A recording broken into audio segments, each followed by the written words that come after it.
water sign, Cancer, Pisces, and Scorpio. Kumusta po kayo guys?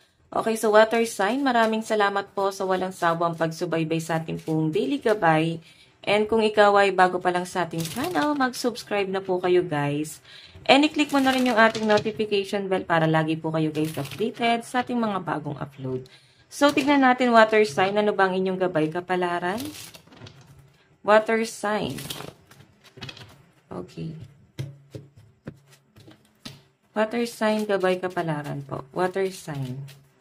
Gabay kapalaran po ni water sign.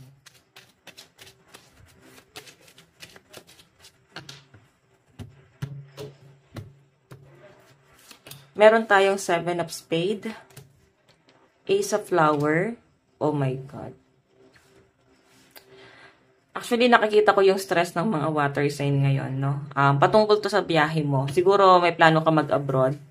Or may conflict ka sa biyahe. Yun ang first sign, nasa-sense ko sa inyo, para bang nahihirapan ka ngayon. Yung iba sa inyo galing sa breakup. Tapos parang madalas pang lutang yung iba sa inyo. Ano ba yung lutang? Kasi nasanay ako sa ganong words dito sa amin. No? Parang malayo ang iniisip, no? Hindi kayo makapag-focus. Ang daming blockages, guys. Ayan. Okay, ang daming blockages na nakikita ko sa inyo. Siguro guys, pasan mo yung, parang feeling mo pasan mo yung mundo ngayon sa pinapakita rito. Okay, so, water sign, nakikita ko sa yung iniisip mo dito is relationship mo, then yung family mo. Okay, and ayan, puro family guys, responsibility mo yung iniisip mo dito. Naninimbang ka ngayon, siguro water sign, mag-unwind ka muna, no? Yung tipong pumunta ka muna sa malayo, doon ka mag-isip-isip, mamasyal ka muna, hinga ka munang malalim sa malayo, lumanghap ka muna ng sariwang hangin. Siguro masyado nang madami ikaw na pinagdadaanan, guys. Puro black kasi yung card mo, no? Ayan, no? Titignan natin, ha? Overall energy po ni water sign.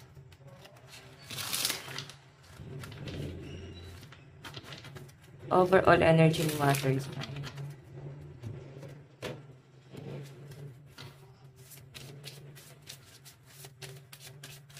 So guys, meron tayong 9 of coins. Para bang naiisip mo na yung sarili mo dito. Kumbaga, focus, as in sarili mo na lang talaga. No, hindi pong hindi nakasama yung family, karelasyon.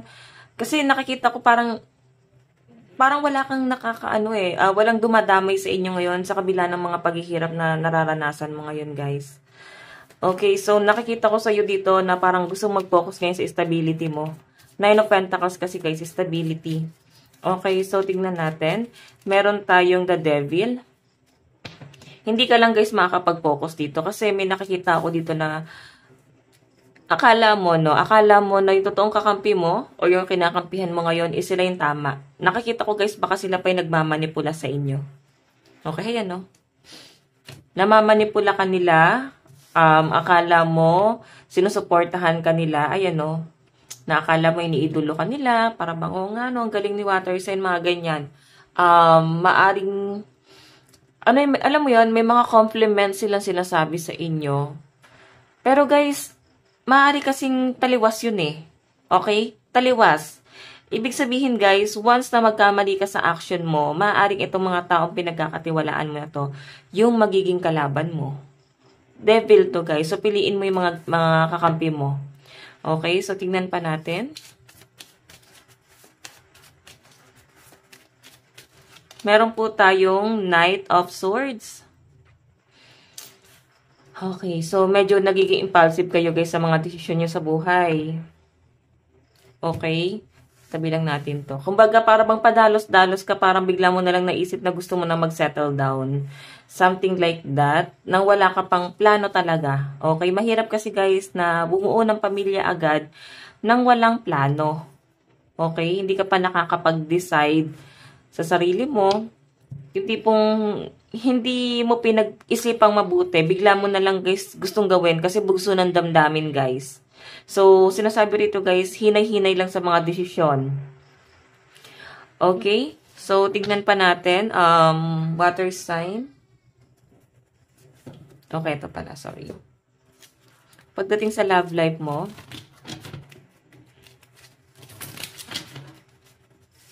love life po ni water sign. So guys, meron tayong spiritual maturity. So ito yung kailangan nyo ng person mo. No? Pagka kasi guys, nandyan na yung spiritual, ibig sabihin, hindi na yung puso nyo yung nag-uusap, kundi yung soul nyo, no? Yun na yung nagtatagpo. Yun na yung para bang nagkakaroon ng spark. So, nakikita ko dito guys, yung maturity, yung pagiging mature dito sa relasyon na to, yun yung wala kayo. Okay, hindi kayo guys nagkakaintindihan ng person mo sa pinapakita sa akin. Kumbaga wala kayong pag-uusap talaga. Ano ba yung plano nyo? Siguro yung mga nagiging plano nyo is dala ng bugso ng damdamin. Hindi nyo guys pinag-uusapan. So ngayon nakikita ko ito yung nagiging conflict nyo. Masyadong immature itong relasyon na to. Wala kayong settlement na ginagawa para maayos yung relasyon or stability. Hindi nyo siguro ito naiisip. Parang pinapangako lang guys, pero wala naman guys nangyayari. Puro lang po siya pangako. So, tignan natin. Pagdating naman po sa inyong, pagdating naman sa inyong kaperahan, meron tayong sexual freedom. So, eto guys, feeling ko, partner mo din yung makakatulong sa inyo. Okay, partner mo lang din yung makakatulong sa inyo ngayon sa pinagdadaanan mo. Kasi parang kahit family mo, hindi mo matakbuhan ngayon, siguro may problema ka din sa pamilya. Titignan natin mamaya, ayan no. So, I think si partner mo, or yun nga, maaring naghiwalay na rin kayo eh. So, I think may naging problema sa inyo. Baka guys, hindi na kayo nagkaintindihan or may napagod na rito. Okay, pwede napagod ka or napagod na yung person mo. So, tignan po natin. Pagdating naman po sa inyong trabaho, meron tayong manifestation. So, I think ito yung minamanifest talaga ng iba sa inyo. Ito yung hinihiling mo, pinagdarasal mo. Maaring ikaw ay kinakapos no, sa pera. Water sign. Meron kang pinagdadaanan ngayon. Hindi maganda yung daloy ng pera mo ngayon. Pero tuloy-tuloy mo siya guys pinagdarasal. As in, siguro ginagawa mo rin ng pamamaraan kung paano ka makakasurvive, kung paano mo magagawan ng paraan yung pang-araw-araw. Okay? Parang mapifeel kasi guys ng mga water sign ngayon na parang hindi na kayo belong or mapifeel mo na parang bang ngayon na walang-wala ka is parang napifeel mo na wala kang silbi ngayon sa family. So, hindi yun ganun guys. Ang family naman kasi guys, kung talagang family ang tingin sa inyo guys, hindi ka titignan dahil sa pera. Titignan ka nila dahil ikaw yan, dahil mahal ka nila, dahil kapamilya ka nila. Okay? So, I think yung iba sa inyo minamanifest mo rito is yung trabaho mo din. Kung wala kang trabaho ngayon o hindi maganda yung daloy ng pera sa trabaho. Okay, so tignan natin guys, pagdating sa mga kaibigan. Pagdating sa mga kaibigan, meron tayong soulmate. So, actually guys, nakakahanap ka ng maayos na kaibigan, mga matitinong kaibigan. So, I think parang sila din yung parang soulmate mo or twin flame. Pag sinabi kasing ganun, maaaring kilala mo na sila sa past life. Na parang sa kasalukuyan is sila yung kaibigan mo ngayon. Sila yung nakakatagpo mo. So, ngayon guys, ganito kasi, dahil soulmate yan, pag malayo ka sa mga friend mo, hindi kayo guys nagwo-work. Maaaring may issue ka sa mga friend mo pag malayo sila sa inyo. Andun yung pag-overthink, andun yung pagdududa, or bigla na lang guys nagkakaroon ng kaguluhan. Siguro guys, kailangan matuto kayo sa yung kasabihang people come and go. Diba? Kung sino mag-stay, okay lang. Kung sino umalis, okay lang. Hindi yun big deal. Kasi may kanya-kanya tayo guys responsibility. May kanya-kanya tayo guys pinagdadaanan at problema. Hindi natin sila mapiplease na magstay sa buhay natin.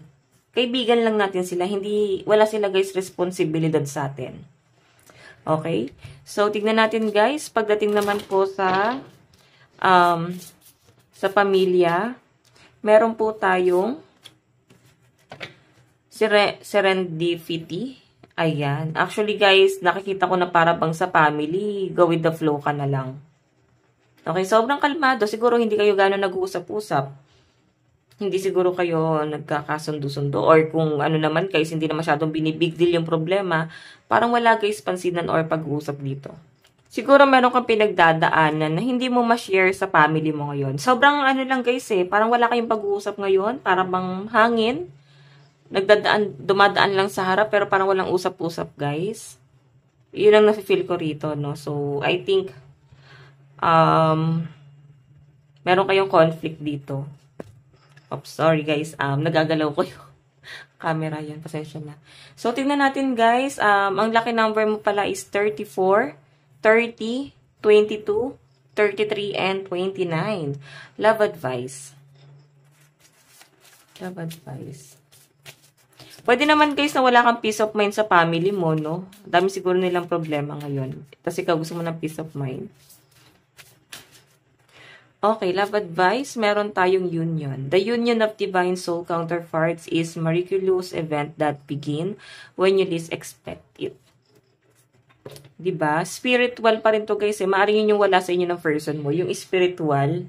Parang hindi na-touch yung yung kaloob-looban guys, no? Hindi inaral. Parang nakikita ko dito guys, tumingin lang guys sa panlabas. Panlabas lang. Hindi na guys tinignan pa yung panloob. Ganon. Maaring tumitingin lang ba sa itsura or dahil may pakinabang? Maaring nandoon kay sa sitwasyon na yun ngayon. So, tignan natin guys ang inyong advice. Meron tayong expectation. Don't seek anyone approval.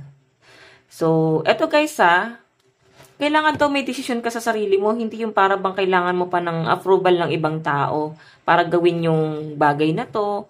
Na para bang hindi ka makapag-decide sa sarili mo. Parang kailangan guys nakadepende pa rin yung mga decision mo or sagot mo sa mga kaibigan mo, sa family mo, or kahit na kanino. Wala kang decision para sa sarili mo. So, yan yung kailangan nyo daw guys baguhin, okay? So, water sign, ito lang po inyong reading. Bukas po ulit. God bless and love you all. Bye-bye!